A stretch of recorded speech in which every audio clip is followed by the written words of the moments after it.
This is our violin. Its front, back and sides, the neck and the handrest are all done.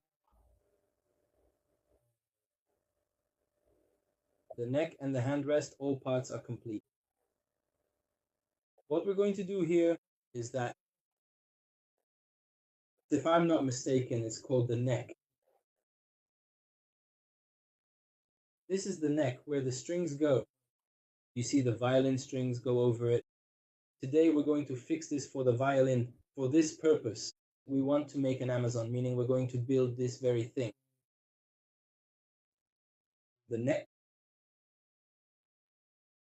We need a piece of cardboard for this project. The piece of cardboard itself doesn't have to be particularly large or massive. In fact, it can be relatively small. You just need a piece that's about the width of 2 fingers, which is a pretty good reference for size. It should also have some height to it, something you can easily hold and work with. You know what I mean? Just search for it online if you're not sure.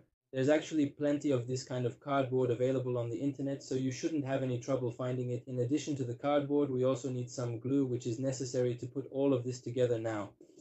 Take your time gathering these materials and make sure you have everything ready before you start.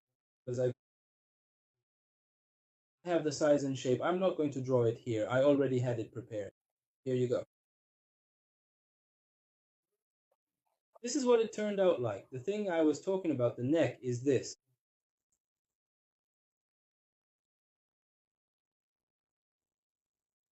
It turned out like this all the way down to the very bottom of the structure. If you cut 1 centimeter off the bottom and then go up 1 centimeter from here and draw a line to that size, that 1 centimeter, just 1 centimeter, 1 centimeter. Here on the violin, you cut that 1 centimeter with a cutter and put it into this. So do we put it into this part on the violin? Then do we glue it on with some adhesive? This neck I'm talking about, that's exactly it. On this surface, some grooves will be created later when we string it. Grooves will form. The strings will sit on this, meaning basically this creates a noticeable gap, a space right above the violin itself, because if this particular piece isn't present, the strings will end up sticking directly to this part of the violin. The strings are wound here. One end of each string is attached right here, and the other end is attached to the violin's bridge. And this is a very simple part in the violin, but it's absolutely essential. If this piece isn't there, you can never play the violin, because due to the tension, when you tighten the pegs here, all the violin strings will stick to the body of the violin. At that point, if you want to play the upper strings, you won't get any sound at all. It's a very simple piece, but it's crucial. Now let's go and attach it to the body itself. Since the construction process takes time, if I show the whole thing in the video, you'll get bored because you have to cut a piece of wood to size and glue it, and it takes a while. That's why I'll cut the video and speed up the process so you don't get bored. You'll see me say, let's glue this now.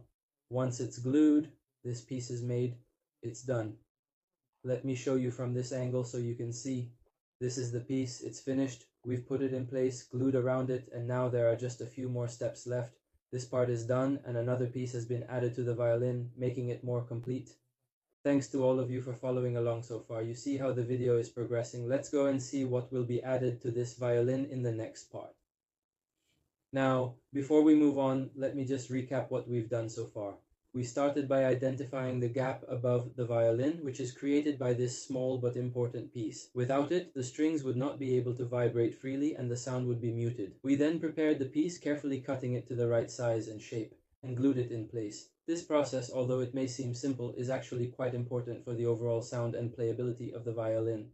After gluing, we made sure it was secure and checked from different angles to ensure it was properly fitted. Now, with this part completed, the violin is one step closer to being finished. There are still a few more steps to go, but we're making great progress. Thank you again for watching and staying with me through this process. Let's continue and see what comes next in the construction of this beautiful instrument.